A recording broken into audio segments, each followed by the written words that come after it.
Welcome to Old School RAW, where the facts are given and the opinions don't matter. Just kidding. I'm joined today by Corey. Hello, how is everyone doing? No one cares. And Cares Wrath. Speaking of Cares, I love you, Corey. Cares, how you doing? Yeah, man, I'm good. All right, I so wasn't expecting that. it's all right. It's totally fine. I like throwing people off these days. So we got a lot to talk about today. We got a lot. We're going to dive right into it because realistically, there is a lot of news right now surrounding the game, surrounding updates, everything in gaming is being impacted right now by the situation we're currently in. Have you guys seen any DCs? Have you been having issues? I know that right now servers are hugely overpopulated. I mean, I'm seeing worlds that are full. They're spinning up new servers. I mean, Jagex has put out information. I mean, Corey, have you been DCing? What have you been seeing really happen with these, overpopulation effects? I can't even fish without DCing. It's great. But no, for real. The biggest problem I run into is I don't actually DC. My game will just freeze for 10 seconds. And then I'll just reconnect. Yeah. Or reconnect basically. That's the biggest issue I've seen. I haven't disconnected one time. It's more like a slight disconnection. I don't get the attempt and reestablish. It's just like a temporary pause, which sucks because I'm on my Zolra grind right now. I'm Iron Man, which is not good. Yeah. But it's fine. It's whatever. Yeah, that's been an issue for me too. I can't go do Wintertide on the hardcore right now. I can't do anything because it's just you're fully stuck. And if you DC at Wintertide, you lose. If you're doing an hour and a half long Wintertide solo, that's an hour and a half down the drain. You DC, even if it just says connection lost, you disappear and then all your points are gone.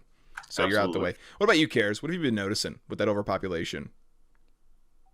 A lot of issues playing on US servers from a British point of view. So mainly just staying on UK servers. Same issues with freezing. Other than that, I've not had any DCs yet, touch wood, but it's definitely not like it was before. Yeah, it's not ideal. What were you gonna say, Corey? I'll add that I live in the US, so I play US servers, and they're overpopulated. So if I go to a German or a British server, because we all know we're not touching Aussie servers, but love you guys, but still. But I'll touch if I go to a British server, I get high ping. If I go to American World, I get high ping. It's high ping everywhere. Yeah. Yeah, that's probably the hardest part right now. I've noticed that you're getting high ping even on some US servers because of the amount of players. You'll get maybe 40 ping, it'll say in the runelite playlist when you're hopping against worlds, but then you get in there and it feels like you're in a British world. I mean, you're trying to do chambers, you're trying to do Zolra. I'm sure it's affecting the clicks, but I think they're doing the best they can. Would you guys agree? I mean, they have moved all their stuff to their house. They're doing all this remote, deployment of their updates. They're doing as much as they really can. I mean, they're even working. Some people have said they're working more efficiently. I mean, do you guys think they're working more efficiently? Is that something you guys really think is happening? Because, I mean, I know I work better from home, and these guys can do their stuff from home. They've got their workstations, and I've heard the J-mods on their conversations saying, oh, yeah, this is much more efficient. I can go out and work in the morning. I can work on my own schedule, get more done, and work when they have the motivation, creating what I would think is better content. Karis, what do you think about that? Are they creating better content, or is this just an excuse to help with the limelight? I mean, no disrespect to them, but, of course, we got to talk about it. I think it's got its pros and cons. So, like you've brought up, working from home, so they can work more on their own schedules and they can concentrate more on doing what they're doing in the comfort of their own home. Mm-hmm. It might be a bit of a play, in the sense of oh yeah, we're doing all this and this and this in the situation to make things better. They have implemented changes. There's been an addition of worlds in both European and the American side of the servers to try and deal with the excess amount of people playing with more free time. But I guess it's just a mix. Yeah. I mean, of course they're a company. They got to do PR. What do you think, Corey? I definitely agree that working from home is more, I guess it could be more efficient because you're more comfortable at home. I think in anywhere, even if you work at your dream job, doesn't matter where you work. I think working from home is just the way to go. Like you were saying, you work better at home because it's your own home. I don't know. I really don't see any cons to it as long as they're doing what they need to do. Like Kara said, adding more worlds and kind of accounting for more people being online, because there's definitely a lot more people online now because of that. Yeah, and I mean, I've been in a lot of those old school groups on Facebook, and I've seen a lot of the resurgence happening in real time. I mean, you see people coming back with, I mean, this was a point that Karis wanted to bring up earlier, the mid-level content. It feels like it's almost not there at the same point we know it's there. You know, they've added like crazy archaeologist and low-level like wildy demi-bosses and stuff like that allows players to do it, but I don't think a lot of these players know that coming in. And I get it. There's a whole transition right now, but this is a big capitalization for Jagex. If they could capitalize on this many new players coming back and keep the retention of them, you know, that's huge. I mean, we're playing with numbers from early 2007 when they released God Wars, and that's huge. I mean, you can't dispute the numbers, and I'm sure Jagex likes that. What are we gonna say, Corey? Well, what I was gonna say is we haven't seen this many like overpopulation since mobile came out. Yeah, and it was ridiculous when they made like you get 14 free days of membership. I can't remember how you got it, but like a lot of content creators are given 14 free days of membership, and that was like around the time mobile came out to promote mobile, and there were no problems with the server. Well, very few problems with the servers. So I don't know, the whole situation going on right now in the world, I don't know if that has a lot to do with the servers and all that, but I know that when mobile first came out, there wasn't this many problems with the server. So I'm not sure what's going on. Maybe it's a lack of work. I don't know. But it seems like this isn't as many people online as when mobile first came out. I don't know. That's just, if I'm remembering correctly. It's a hard way to judge it too, because you know you've got limited resources, and not to mention limited bandwidth. I know that's been a big issue. Everybody's home right now, dude. I mean that the issue with the situation is that you know you've got a network, and being in all reality, the network for Jagex and even the network around the world was not expecting this level of latency and heft of loads on it. I mean, there is not one person in the world that could have predicted that everybody would be at home streaming Netflix, streaming Hulu. They're all streaming, and that's the biggest usage of your network ability. So you're telling me, like, I'm guessing the servers are having issues because everybody is playing. Everybody's doing something. I mean, we see the numbers go up here. You're talking other games across the board that are probably having the same resurgence for people coming back. So, I mean, I think that's pretty fair. I think that Jagex is probably trying to do a little bit of a PR spin on their conversation with it, because, I mean, they're a company. They can't come out and say, we're doing bad things. This is not how it's supposed to work. So, obviously, I think that's probably really important. But, I mean, I think Go ahead. Also, with mobile, they were anticipating it, and this they didn't anticipate. So I guess that's a fair point of like saying that they didn't anticipate this situation happening. Yeah, around the world, they anticipated mobile, like because they were the one who made it. So I guess they have more like time and effort and resources to make a better server, more servers, and put out more people to handle the servers and all that. Definitely. Well, I think it's good too. Right now, they're working on getting the tournament for the 1v1 tournament. I'm not super big into PvP. I'm not gonna lie to you, but I think it's great. I think it's good to have a charity. You know, PvP is always a big draw for the community. It's always a big, you know, limelight for the outside of the community. It brings people back, and I think it's good to have it for charity. Good for the PVM. I mean, I don't really have much to say about it. Do you guys have really anything? Either one of you really got anything on that? I mean, I don't PvP much. I don't PvP at all unless it's like when the tournament will come back. Like I just go in there and screw around with a couple of friends. But like I like Deadman. Deadman's pretty cool. I like to watch PvP content, but personally I don't do it because I'm not good at it. I'm a PVMer all the way. I don't like skilling. I'm a PVMer 100%. So, but I think it is cool that they're doing like a charity. That's honestly, I have nothing against that. Yeah, that's awesome. What do you think, Karis? Well, yeah, I'm a skiller. I do a bit of PVM, but as a mid-level player, I've only just started coming into bossing, so I've got all that to look forward to. But in terms of PvP, I've never really touched it. Yeah, I mean, that's the thing. I don't have enough information to really go about that. I think it's great they're doing it. I think it's awesome. It's going to draw a lot of attention and hopefully raise a lot of money for the current situation around the world and for people that I know Jagex does a lot for disabled gamers, which I think is really cool. Helping people that, you know, that aren't able to use a mouse and keyboard find ways to be able to still play games and really still enjoy the atmosphere that we can be involved in. still being able to be on our same level. So moving on from that, let's talk about Poll 70 game improvements, guys. This is huge. Yes. Poll 70 game improvements. I'm gonna be honest. It really does feel tailored to Iron Man. I'm not gonna lie. It really does. I mean, let's be realistic. Non-degradable blade of Seldor. Now who is using that thing? I think they did that because realistically, people didn't want to use it. It cost too much to use. It was more expensive than a tentacle whip, and that's decently expensive. I mean, you're buying the tentacle, you're buying the whip afterwards, so I mean it's decently expensive, but nowhere near the cost of the shards and having to obtain them yourself. And now that they're tradable, I mean that's a big thing. So I mean I think that'll help the blade's price. I mean it went up to almost the same price as the rapier, I think if not more. So I mean that's huge. But what do you guys think of this update? I know there's burnt pages, there's reselect the chat box. I mean, Karis, what's your number one thing in there that you're looking at that's, that you're happy about? Is there anything that strikes your eye or anything you want to talk about?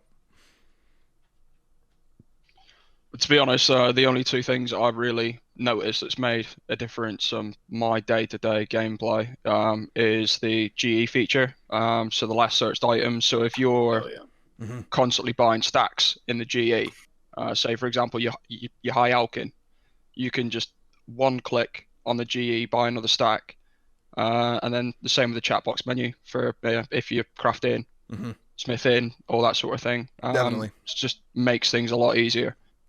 Definitely. What about you, Corey? What are you thinking? So the Tome of Fire thing is really cool and all, because I play both Iron Man and main. Tome of Fire is not really that useful for me anymore, mainly because I don't know. I can't think of any situation where I'll use a Tome of Fire over like a Mage's Book or a Book of Darkness. But for the Iron Men who use the Tome of Fire as their main like offhand for like Fire Wave and stuff like that, I don't really like the fact that they're making it easier for you to get more tomes or more pages. I don't like the fact that they're making it easier for you to get pages by turning in spare pieces, because if you do 1 to 9 or 50 to 99 in Wintertot, you're going to get spare pieces. That's just a guarantee. Yeah. The other day I traded in on my Iron Man 3 Room of Torches and 3 warm gloves, and I got 250 burnt pages, and that was like 6K charges. And that lasts a long time if you're doing content every once in a while with the Tome of Fire. Yeah. But other than that, I like the space bar for the last action you did. It makes 3-tick Karam ones a lot easier. And also with the GE, I haven't used it yet because I've been playing with Iron Man mostly for the past like week, so I haven't really used that much. But I'm okay with it. Not really that big of a... Yeah, no, I mean that's at the end of the day, there's some good things in there that I definitely like. Elf tasks being in the Ironworth dungeon now, that's huge. Because elves have always been that task that people want to block, but if you can just go do them in that dungeon, it's straightforward. It's super simple, and realistically, it just, I do my tasks in there to get those anyways. Gauntlet weapon frame drops from demi-boss is actually a guaranteed weapon frame drop. I've done Gauntlet, and it's never more frustrating than when you are trying to get a weapon frame and you kill like one of the highest level things in there and they don't drop one. It doesn't make sense. It didn't make sense. So I think that was justified. But where did the use of this 50% more pages come from? Where was it requested? Why did it come in? I mean, don't get me wrong. I'm a hardcore Iron Man on one of my main accounts right now, and I love that update. But I also want to ask why? Why and who were the people that were pushing for it? Because, again, Old School's always been about the vote, the people. Who's going to put it forward, and why are we putting it forward? So, I mean, was this quality of life? Did someone vote on this? I might have missed the poll. But in all reality, it's an update that doesn't affect, I'd say it affects the economy a little bit, because the pages and the prices of the tome is probably going to go down because there's more coming into the game. The tome, maybe not so much, but the pages definitely are going to go down. People that are PvPing on their Firewave builds, it'll be a little bit cheaper for them to do it. There's a couple things. And of course, that's just how the game works. But I think the biggest thing is the reselect chat box and the picking your new item from the GE and then seeing that recent selection. I think that's super cool. I think that's long overdue, but I think it's really cool. Well, the GE code is super outdated because when they released the GE again back in Old School, it was from 2008. So they imported that code. I could be wrong on that year, but they imported the code from that to now. And so it hasn't been really worked on too much. Yeah. And it's been the same, like kind of sort of ever since they re-released it. And they haven't really touched it at all. So yeah, I don't know. I mean, that's the hard part. You know, I think there's a lot of stuff that they're going to work on through the days, but I almost wonder how much of the stuff they're going to probably do a lot of QOL, quality of life updates constantly. I can see that happening because they're at home. They're at home. When do you notice some of the things? It's when you have more free time. That's when you notice the small stuff, and it's when you change them. So in reality, I think reselecting the chat box and burnt pages are the highlights of Poll 70. If you guys haven't, and obviously the non-degradable version of Blade of Sildor. So if you guys haven't taken a look at the Poll 70 blog, we'll link that down below so you guys can kind of see what's going on there. Big topic. This is pretty much going to be the rest of our conversation about our podcast. I want to talk about Darkmeyer because I'm not gonna lie to you guys, I'm stoked. I really want Darkmeyer to come out. I think there's awesome content in there, not only for Iron Men but for mains. I got questions, I need answers, and let's have a conversation. Darkmeyer, Poll Blog, we're talking Hallowed Sepulchre, the agility mini game that's in there, and it's dangerous. So if you die in there as a hardcore Iron Man, you're dead. You're done. Blood Fury, you gotta have 82 thieving to thieve it, or you can kill the high level vampires that are gonna be put in there. And the raw day alt deposits, that is the RC essence that you're gonna mine. You have to mine it all to use it for your rune crafting, but it gives you 50% more rune crafting XP when you use it. So we're gonna go through those a little bit because that's a lot to unpack. Those aren't, I mean, there's a ring in the Hallowed Sepulchre, there's Black Graceful, there's Dying Your Pet, there's a lot of stuff. And I think that going into it, maybe piece by piece, we need to look at this. So out of those three things, Cares, what's your number one thing that you're looking forward to in that whole setup? To be honest, it's probably gonna be the hollowed. Purely for it's another way to train agility. It's something similar to the agility pyramid, but it's got its own little twist. Gotcha. So I reckon I know a lot of people complain about agility. It's not one of the most entertaining skills to train. Yeah, but definitely. from a skiller's point of view, new content like that is a good way to try and bring people back into those dead skills that people just don't they lose interest on very quickly. Mm-hmm. I think that's really true, and I'm ready for Black Graceful. I have wanted Black Graceful for so freaking long. Like, I have waited for this stuff, like, ever since it was posted on Twitter, like, almost 2 years ago. I've been waiting. I'm like, all right, cool, let's do this. Apparently, it's going to be really hard, though, is what I've heard. There's supposed to, from what I've heard on the mod live streams, is that it's difficult. Like, level 5 is so difficult that it's been sent back for QA testing. And that makes me kind of like, oh, okay, like what am I looking at? Corey, what are your thoughts on that? Do you think it's going to be too difficult? Do you think it's going to be some sort of problem? Or do you think it's going to be possibly one of the better pieces of content coming in? What are your thoughts? So what I think when I hear too difficult, let's put it back in QA testing, is the Inferno. I always think back to the Inferno because I remember when people were like, the first day it came out, people were like, this is impossible. This is just like the hardest thing in the game. And even like J mods said it's possible, but it's really difficult. Like only 3 or 4 J mods have done it in the whole building. Mm-hmm. But then you see people like Wooks doing it on 1 defense. You see people like Bodhi doing it on a hardcore Ironman with black DI top and bottom and rune crossbow. Mm-hmm. I think eventually, yeah, it's gonna like a first couple days is out. It's gonna be really difficult. But I think with the insane PVMers, it's gonna be really easy, and they'll find new ways to do it. But for the I guess the regular players and the very casual players of PVM, like PVMers, they're gonna have trouble with it for weeks, and then they'll eventually get good at it. I really don't think there's too hard of content for people to do in this game. Yeah. Considering that, you know, you're going to be using the same gear, same mechanics, all that. It's just going to be a little bit more of a learning curve. That's all. Yeah, I mean, are you guys excited to be able to get that Ring of Endurance? You guys know what that is? It's the ring that's basically you have to have a high level of agility to even wear it. I think it's like 70 plus agility, something like that. And it basically, your run never runs out. You charge it with stamina potions, your run never runs out. That could be huge. I had a weird thought about it. You say you're in PKing, right? That could be huge. That could be massive. One, you're saving an inventory space because the ring typically, unless you're coming out in max gear, you're not usually bringing something other than a recoil, right?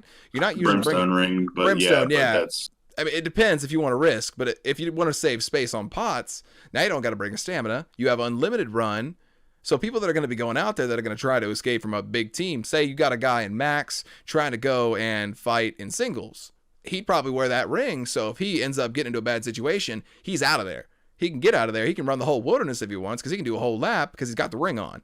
I think that's something that I think's pretty interesting in terms of what it could be used for. I mean, do you guys see any other uses? Anything pop to your guys' head? Like absolutely solo chambers. Solo chamber. That is very true. Just from thinking of Wooks during leagues.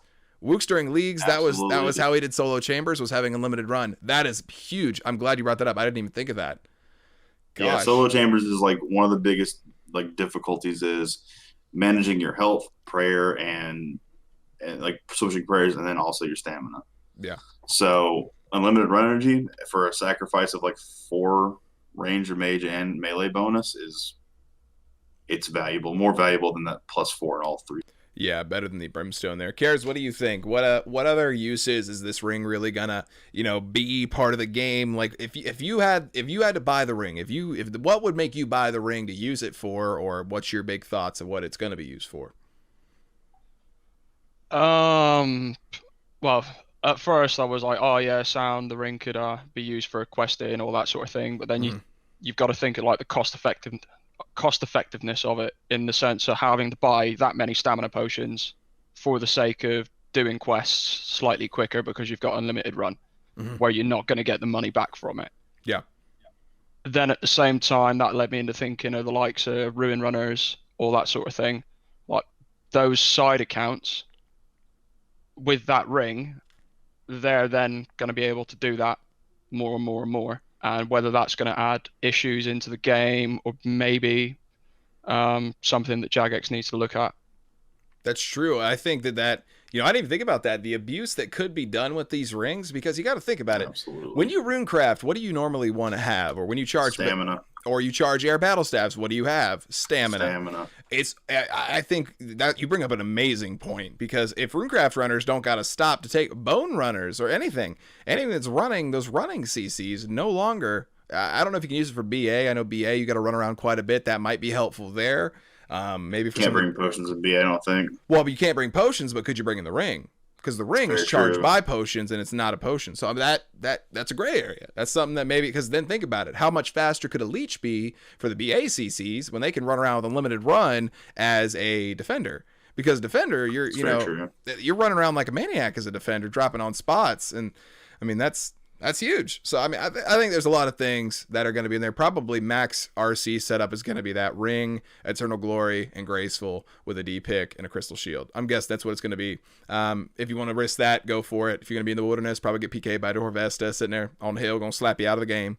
But I don't know. I think that's cool. I really want to get the pet there, but they got to keep this in mind. There's some mid-level content here. The Strange Old Lockpick, giving you 50 charges to go through the Barrows doors without having to do the puzzles. I know you were doing Barrows recently, Kares, weren't you? Yeah, a couple of dry Barrows runs tonight. Yeah. So, I mean, how much easier would it be for you if you just had that key? And it's done after 50? I mean, is it like a Barrows teleport kind of convenience? Is that really what it's there for? Is that the niche it's filling? Because realistically, I don't think the doors are that hard. I mean, is this for speedrunners? This doesn't make sense to me. I don't know why you would add this in, other than for people who are trying to like do a YouTube video. This feels like this was geared towards YouTubers to make it easier to make a loot from 100 Barrows chests, or an Iron Man to make loot from 100 Barrows chests. I don't know if that's true, but I mean, what are you thinking, Corey? What are you thinking? Well, here's my thing. I think it's a very useless update. It would be very useful if, you know how some doors you can't go through? What if that key made it to where every door you can go through? True. Honestly, that would be the better thing for this. Like, I think the puzzles are really easy. Like, if you do 100 Barrows chests, you know all the answers to the puzzles. And even if you don't, RuneLite solves it for you. So it's like, I guess RuneLite OP, but at the same time, game knowledge is OP as well. If you do, like I said, 100 Barrows chests, you know all the answers to the puzzles. Yeah. I just think it's not useless, but at the same time, it is. I don't know. I think it could be tweaked a little, yeah. I think it's going to be the Granite Ring of this update. Like Granite Ring is super useless. It's like 30k. Yeah, it's an unusable drop pretty much from gargoyles, which need to be redesigned anyways. Yep. So Absolutely. gargoyles. If you think gargoyles are trash, put that in the comments, folks, because we all know it's true. So Karis, great money. They're great money, but they take. I might as well just kill the regular gargoyles and not the guardians, because you're gonna make the same amount of money per hour. It doesn't make any sense, and you get more Slayer XP. That looks good though, man. It does. So Dusk and Dawn, and the granite cannonballs. Okay, I kind of like that boss a little bit. But anyways, now it's growing on you. Now see this we've turned you. Now you're gonna have to go in the comments and fight everybody. It's your fault. Cares. So would you use this? Like, you're the ideal player that this is put for. If I get it from the Hallowed Sepulchre, it's tradable, and I give it to the GE and you buy it, okay? You're the target audience for that. Would you use it? I wouldn't buy it. There it is, folks. Why wouldn't you buy it? Give me some reasons, because you are you're the audience for it. Like it's been said, like the doors aren't difficult, so it's just it's pointless. Like, if you could just go straight through the door and not have to go round like the little maze, then yeah, cool. But the fact that you've still got to go round the maze, opening the majority of the doors, and then when you get to that one door with the puzzle on it, you're like, oh, how do I do this? But you can you can have guide up on a second screen with all the solutions to the puzzles. You're using runelite. There's a plugin for it. It tells you the right answer, and once you've done, say, 50 runs in a row, you're gonna start to know what the answers are just by looking at it and going, oh yeah, it's that one. Definitely. Yeah. So I mean, worst case scenario, there was like 3 answers, so you got a 33% chance of getting it right.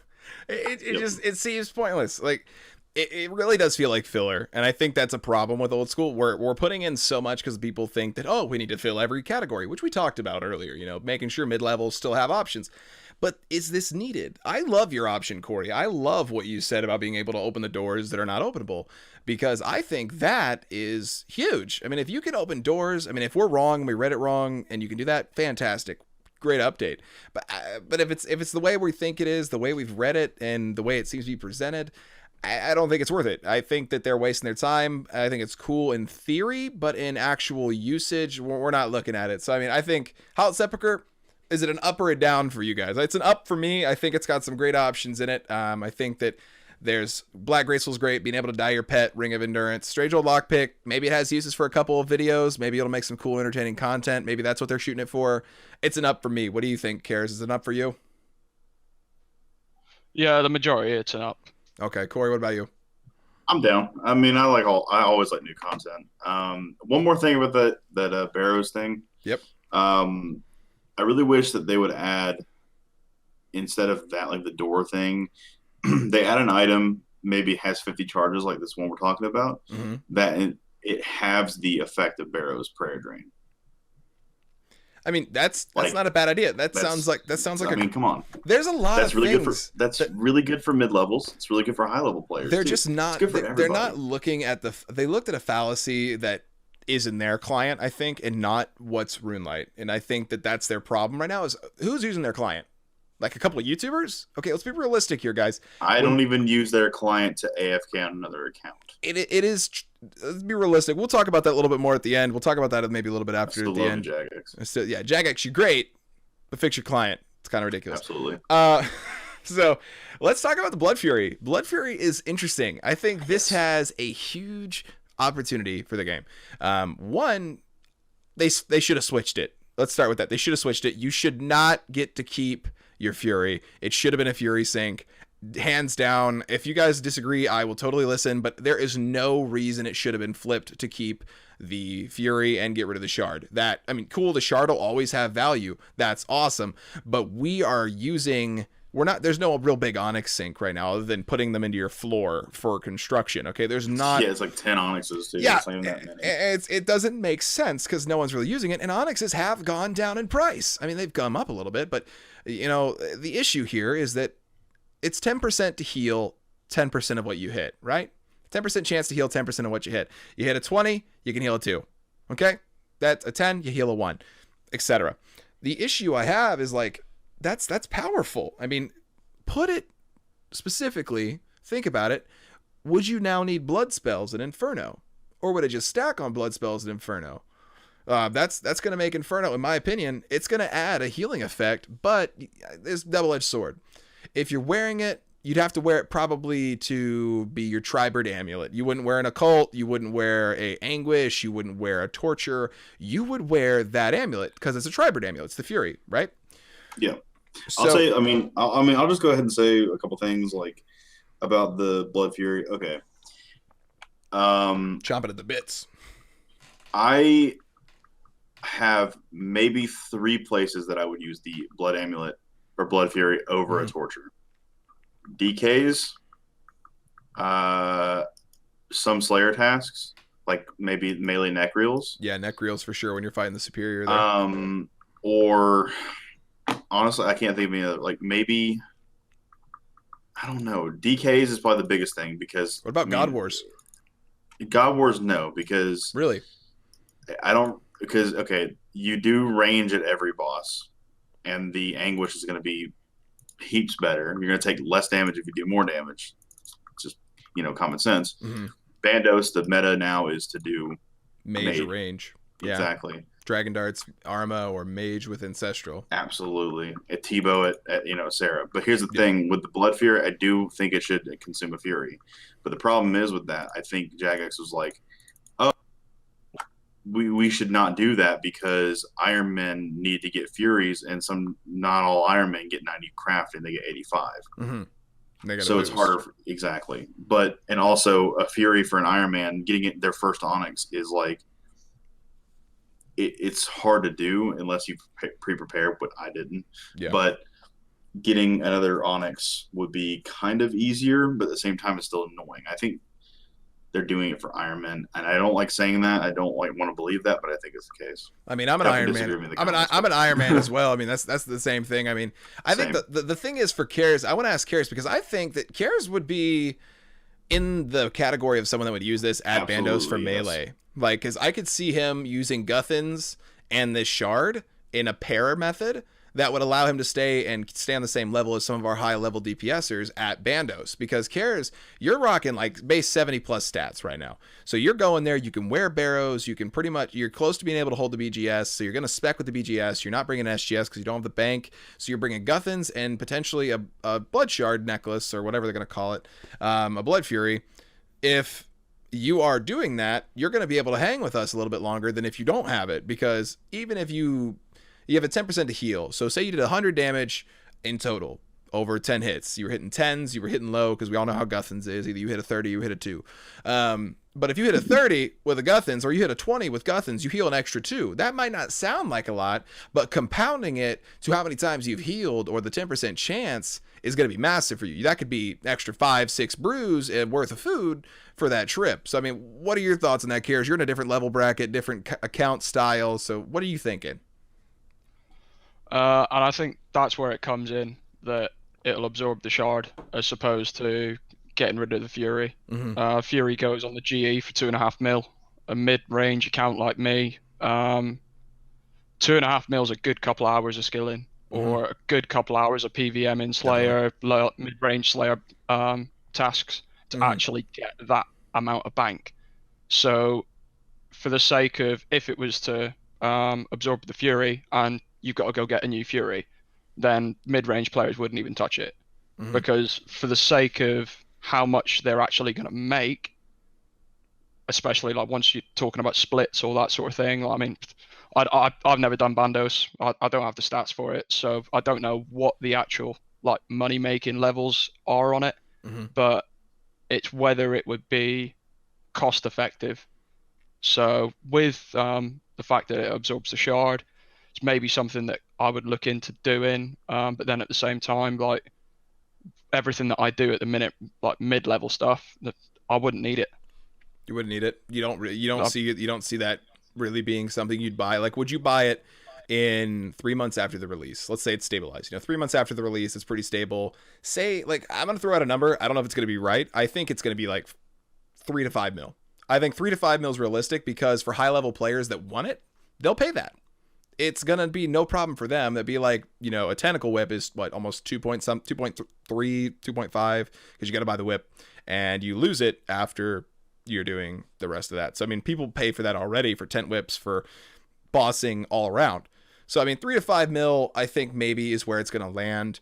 Would you pay 3 to 5 mil to upgrade your Fury only to lose that 3 to 5 mil and 10,000 hits? Would you do that? No, I can think of a lot more different things I could buy for my account with 3 to 5 mil that I'm not going to lose. Okay. A lot more permanent changes, or just use the 3 to 5 mil, stack it, get some more money, and then upgrade. Absolutely. You know, and going off of that, it's like my main, I mean, I have, you know, weird flex, but okay, but I have, you know, 1.5 mil bank. So it's like, if it's like 5 mil, I'll buy it because it's just new content. Like I did that with the Basilisk Jaws, like screw it, I'll just buy it for new content, whatever, just to have the best in slot. But like, it would probably sit in my bank, honestly. I'd probably pull it out for Fashionscape because it looks cool. It would look really good with the Slayer cape. Oh my god, I'm gonna buy it for Fashionscape day one. But yeah, like I think with mid-level stuff, you're absolutely right, Cares. It's like you're gonna want to upgrade to something a more blowpipe than a blow. Absolutely. A blowpipe, 3 to 5 mil exactly. in that territory. It puts you peak of the 5. You're buying a blowpipe. You're buying the scales. You're buying the darts. I don't get it. I don't understand who this is tailored to. Is it just, are we adding something to make high level PVM easier? Because you give me a Blood Fury, I'm going to go out there and heal like a crazy person. Is this an alternate to, like, would you say the SGS is the permanent version of a Blood Fury realistically? Like the SGS doesn't ever lose charges. It heals prayer and your health, and it's much more expensive. So in the long run, would you be better instead of buying, say, 5 of those in the long run, saving that up 3 to 5 mil, 25 mil? Is that going to be better saved up in the long run for an SGS? I don't see the use. I think maybe Inferno. I think maybe even just Fight Caves. Because if it's a Fury, that's not bad for a mid-level account. Yeah, it's not plus 10 in every attack style. Exactly. So if Cares was doing his Fire Cape and he had a Blood Fury, how much more health is he going to have during that Fight Cave just from having it? That's something I think it could be used for. People that are struggling with long sessions. But if you had a blowpipe and like it heals 10% of what you hit, that's a lot of HP gain because of the how fast the blowpipe attacks. The biggest thing is I think it's going to be broken as hell with the Sanguinesti because it's a double one heal. It's a 1/4 chance, 1 1/4 chance of healing what you hit, and the Sanguinesti can hit like 45s or 50s. I think I've hit like the max hit was like a 48 on Zulrah. Yeah, on task. That's a big hit. Like. And then on top of that, plus 10 magic bonus and healing. I don't know, man. Like if they made the Blood Fury like plus 12, like strength bonus, just a little nudge, not full like full like Zenite, but one in between. And then reduce the magic and range attack to plus 8. I think it would be good. I think it's going to be an OP thing for like chambers. Not solo COB, raids. Maybe Solo TOB. raids would be huge. Yeah, exactly. Absolutely. Yeah. Especially for Iron Man, because I don't feel like the Blood Fury is going to be that hard of an item to get for an Iron Man, especially if they already have a Fury. I'll blow your mind on this one. Will it be able to be thieved while wearing the Rogue's outfit and get double? Because that is a big question. Because you're pickpocketing these guys, and when you have the Rogue's outfit on, it's double pickpocket loot. That's a big question. Like, I've got the Rogue's outfit on all my accounts. It's something I got. It's really straightforward. And if you can get 2 blood shards like that, oh, dude, that's Money Make Central. You're going to be there just hanging out trying to get shards. I mean, I would be there, for quite a while. Plus, if you have the Artie cape and the diary, you get all these chances of pickpocketing. That could be potentially one of the best money makers. And I think, back to your point about the blowpipe, that's huge. The blowpipe is super fast. You put that on rapid and you go to Zulrah with that blowpipe. Oh my God. How many kills are you going to get? How many kills are you going to just sit there and get bang, bang, bang? You're hitting. Or even Tebow. Yeah, even Tebow. The reason I don't say Tebow, though, is because if you hit 10%, if you heal 10% of what you hit, a Tebow, you hit a 40, you're healing a 4. Okay? But if you sit there and you're hitting constant 10s rapidly, you're going to heal faster with a blowpipe by the chance rate of actually hitting it and getting the heal than you will with a Tebow, because you could hit a 40 and only heal 4, but you could hit 80 to 60 damage with the blowpipe and heal a 5 or a 6 in total.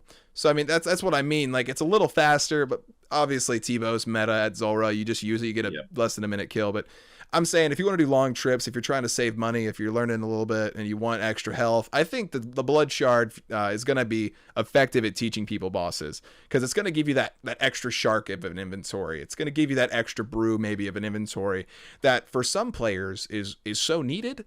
Like in a fire cave attempt, it's so difficult for some players because they don't have food by the time they get to Jad. What if they're double healing the whole way with a blowpipe and a Blood Fury? They're good. You'll need to bring like 3 or 4 brews for the whole. And I think that could make great content. I think this update's going to bring some great content out. But my next question brings us to one of the most hated skills in the game. But I don't mind rune crafting, baby. Rune crafting, yeah. Rune crafting. Yeah, I'm excited. You're excited. I mean, I'm absolutely, dude. Tell me why you're excited. It's a new way to train rune crafting. It's just something new. Because when ZMI came out, I was excited to do ZMI because I was like, okay, it's new training. It's a new training method. I didn't get bored of it for a while.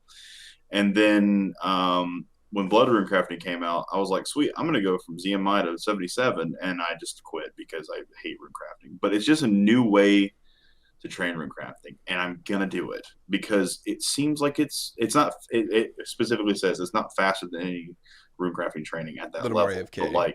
But yeah, it's more AFK. It's a new method. And I think it would just be more refreshing. I could probably suss out like 77 rune crafting easily doing that. Well, but yeah, I don't know. You got to talk about this too. You got to talk about the fact that this rune crafting method is 50% more XP when you use the essence, and mining the essence, it's stackable like the salts in the mines underneath the making friends with my arm, making the second friends with my arm quest. With the troll weiss and all that stuff up there, and you go into the dungeon, you mine it, and it's stackable. It's supposed to be along those same lines. I believe the quest is my arm is my friend. My arm is my whoa. No. Yeah, it is. Karis is zoned in over there. He's going hard on a Barrows run for sure. Yeah, he is. He's about to die to Darok. Boom. See you later, Chad. See you, Carol.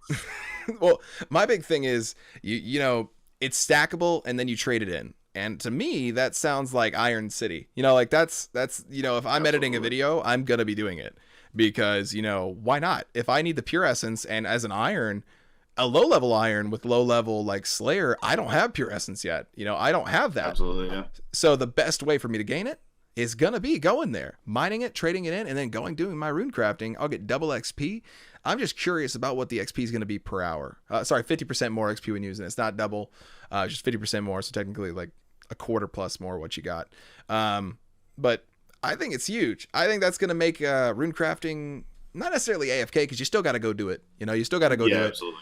it. Karis, how do you feel about rune crafting? Let's bring that up first because you are a bit of a I have 90. I'm sure Corey has quite a bit of rune crafting. You're a skiller. So this is kind of your bread and butter. So tell me a little bit about what you're thinking. Where's your head at with this? It's the one skill I haven't touched on this account. Yeah, earlier we were like, oh, what's the rune crafting level, man? 1. Yeah, it's not 1 anymore. Yeah. It's 5. I accidentally got some XP when I did a quest. This changes everything. No, I'm just... All right, so the way I look at it now is like I could literally like as a weird sort of like anti-flex, I could go in and then put like the level command into the chat and RC, and it would come up saying 0 experience level 1, and it was just like yeah. Whereas now I can't do that. I'm level 5, so I'm sat there and I'm like, oh well, I kind of have to train it now. So it's another one. That's a good flex. That's a good flex. My rune crafting level is 1 with 0 XP. I like that. That's you know good. What? Just max the rest of the account. You already ruined it though. You got 5. So now you're just not training it. Now you're just not training it. Now you're just being lazy. You're not being cool. Like 5. Who has a 5 level on rune crafting? Yeah, make your account name not doing RC and then have like 99 everything else and not then RC. 1 RC. Yeah, there you go. Well, you gotta have, by the way, for this particular runecraft method, you have to have 60 mining and you have to have at least, I think it's 50 rune crafting to use it. Check. So if you don't have that, you can't do this. I don't know if you can possibly mine the essence without the rune crafting level and just not be able to use the essence. But I mean, what are your thoughts? If you had the levels, would you do it? Is it something for you, or is it more iron? Corey, you already know you do. You're so ready for this. You're just gonna go sit there. You're gonna come back and have a 100K stack of this freaking essence. I swear to God. All right, Cares, what are you gonna do? How do you feel about it?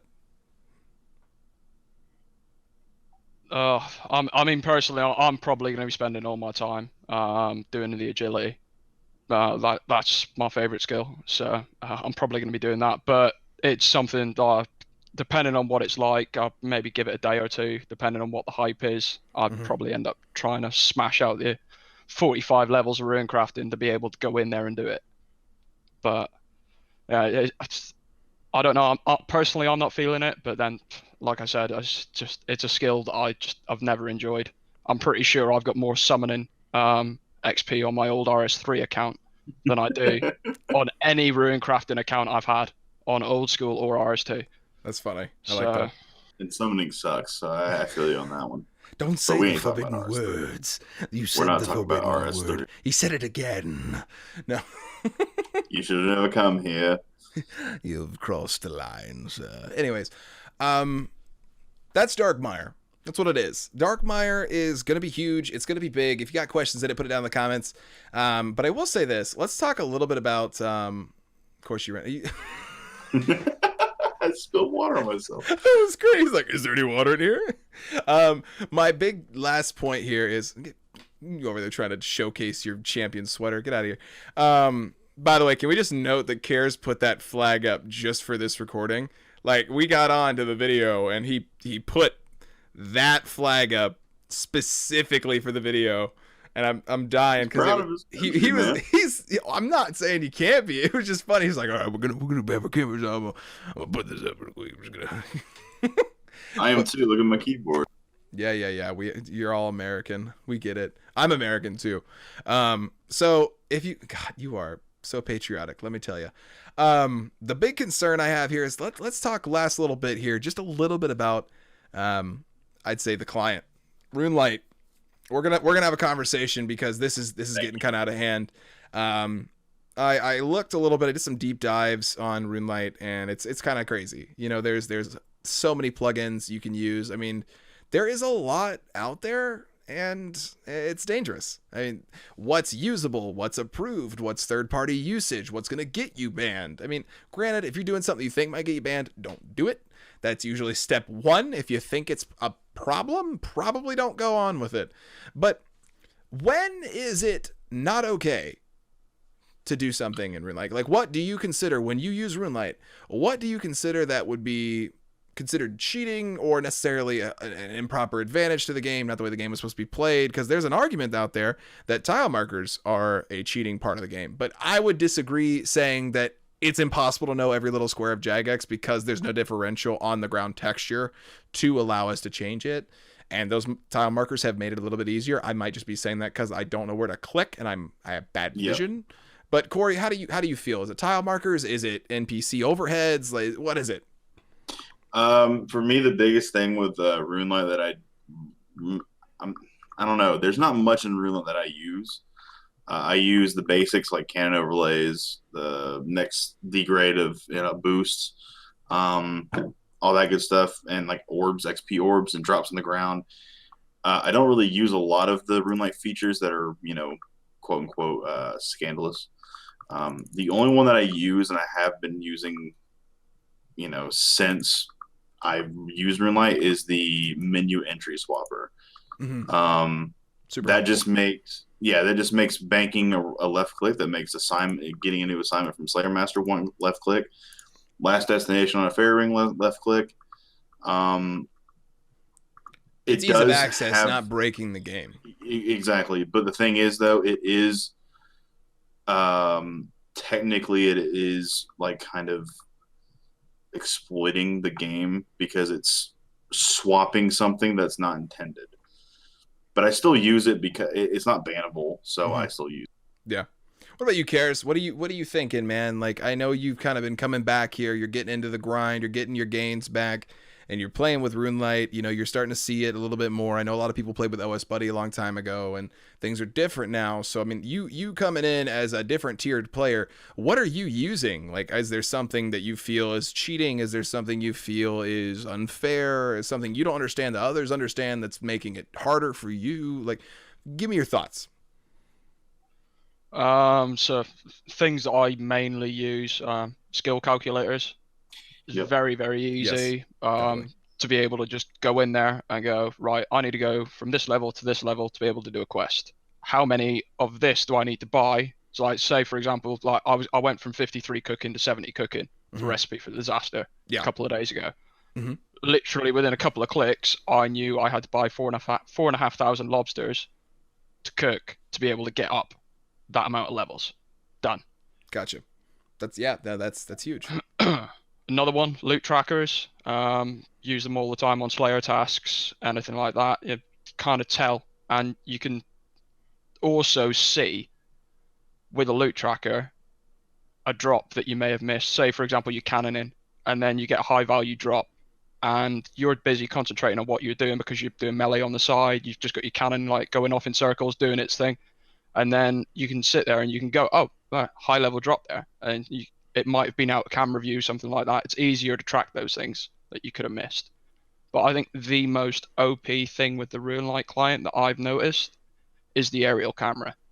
You can have a bird's eye view, and I'm pretty sure you can see more with the aerial camera than you would have with the normal RuneScape client camera. Oops. What'd you do, Corey? I use that use all it a the little time. bit. Little OP. I can imagine. Oh, also GPU rendering. Being able to zoom out and click like 100 tiles away and your character just goes there without you having to click again. I like it, but man, I don't think that's overpowered. I think that's just because Jagex hasn't fixed their client. Like, I mean, let's bring it to another topic here. Would you give up everything on RuneLite? Tile markers, trackers, and everything? Maybe not all the things, because it could be integrated probably pretty easily for the old school remastered client. The one that's being developed, the beautiful graphics. If you haven't seen it, I'll show you after the stream, but I'll link it down in the description a little bit. It is awesome. I love it. Sir Pugger, I think, right? The guy who's making is actually called Toddy. Sir Pugger did do a video on it. A couple people did videos on it.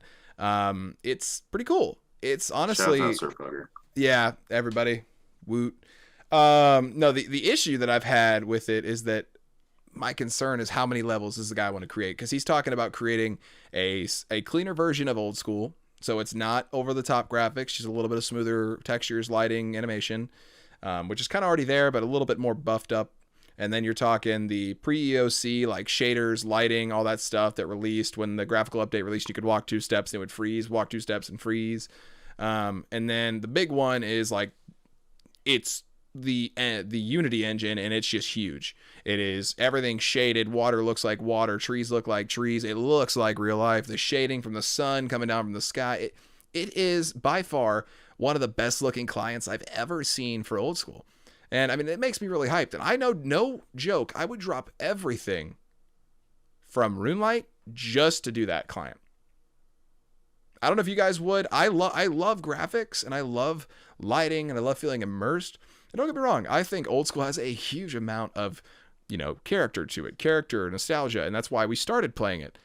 If I'm going to go to max, the last thing I want to do is stare at a rock that is 3 pixels constantly and just stare into the oblivion of sandstone, okay, and granite. So, like, I mean, I don't know about you guys, but I'd like to have, maybe a little bit of sunlight peeking down, maybe like a little shadow on the rock. I don't know. I mean, that's just me. It was like, no, it can't be that. That's RS3. How dare you speak of graphics above a potato? Like, when I talk about it, people lose their minds. They're like, oh my God, you dare to break the true balance of old school. Like, for some reason, that happens. Cares, does it break the true value of old school, or does it bring a value to old school? I'm gonna go with the majority and say, in my opinion, one of the reasons why I came back to old school RuneScape was because RS2 was a game I played for years on end when I was a kid. I mean, like I said to you, I first started paying for my RuneScape membership using my phone. Yeah, I sat there and I'd be like, you got to pay monthly sim, or you're paying £10 a month or $10 or whatever. Yeah. And then you get a certain amount of minutes, you get a certain amount of calls, and then that £10 balance was being used to pay for my RuneScape subscription. That's what I did when I was 13, 14. What a merchant. So, yeah, sorry, Mum. But yeah, like, I think changing it and making the graphics more up to date is just going to give people the wrong impression. You're going to lose members because people are going to go, oh, well, this isn't old school. They're just slowly merging it into RS3. Well, but it's a third-party client made by another person, not by RuneScape, though. Not by Jagex. It's a optional client. Yeah. So, I mean, that's the thing. It is optional, right? So that's the problem I think a lot of people are having, that they think that Jagex is going to have to put their time into it, and they don't want that. You know, that's my problem here. Like, a lot of the arguments have been, I don't want the JMods working on anything but game updates because we want game updates. I get it. That's fine. Whatever. Everyone has their own opinion. I'm just going to talk crap to you most of the time. Anyway, it's not important. But at the same caveat, if somebody's willing to put in the work for this and they're a developer and they want to create it, and the period of time that we're in, there's a lot of free time, is this not the perfect storm to create the client? I mean, Corey, what are your thoughts? Well, here's the thing. Hold on one. My thing is, like, I'm okay with it. I'll play it as long as it's like 100% non-bannable. Mm-hmm. Because I remember a long time ago, a friend made a video and he was playing an HD client and he got banned. Mm-hmm. But the thing is, like, it will bring a lot of attention to the game and have people potentially play it. But the thing is, I don't know, man. There's a charm about the old school look. Like, I like the things that Jagex can do with the little resources they have because of the little resources, like what the game looks like to keep it old school. Like, the Nightmare boss looks fantastic, but it's still always be really good for me, and I don't want better graphics. The most graphic upgrade I'll do is the GPU rendering, animation smoothing. That's about it. What about lighting? Would you want a little bit of lighting? I mean, like when you're in a dungeon, get a little bit of that atmosphere. I mean, that's not too crazy, and it wouldn't do too much other than highlight the atmosphere that they're trying to create. I think that's what I want. I want lighting with that GPU rendering, because lighting always adds so much. Like, if you were in Chambers of Xeric, would it not be cooler to have like a green glow in a dark, dismal cavern that just getting chased by Olm back and forth and just having to fight like a maniac to get it done? But also, like, can you imagine how much cooler it would be if you had the ambience of that lighting brought in? I'm not saying make everything look beautiful. I'm just saying put in something that allows you to see where you're at. Because the biggest thing is you go into Zammy and it's darker, right? So realistically, I think there's a lot of great things they could do. And if he's going to make multiple versions, I think that's hasty to do, because you're doing a lot of work, and I think you should focus on one thing. I don't think you should make 4 different clients, because that's a lot of work for one dude, and I'm pretty sure it's only like him and maybe one other person, if not just him. But I don't want to go too deep into it, because in reality, at the end of the day, we're going to play the game. If you're not playing the game, Absolutely. You'll take a couple months off, you'll come back, you play for 3 more years. That's how you play the game. I will say this. We got lots of updates coming in. We got lots of things going. We got lots of major points. Final thoughts on any of the comments, pieces, concerns? Corey, final thoughts? So far, I like the stuff they're doing in this year. I'm very excited for Group Iron Man, which we'll talk about in the next podcast. Definitely. Once we get more information about it, obviously. But this year has been going great for quality of life updates. And just updates in general. And I'm excited about the new quest line and everything, but I don't know. Yeah. I'm very excited for this year in RuneScape. I honestly am. 2020 is going to be a great year. Cool. I like that. Kares, what are you feeling, man? How you feeling? Not really got a lot more to add. Group Iron Man, it's another thing that I've looked at and kind of gone, well, they bring Group Iron Man into the thing. I might be creating an Iron Man account.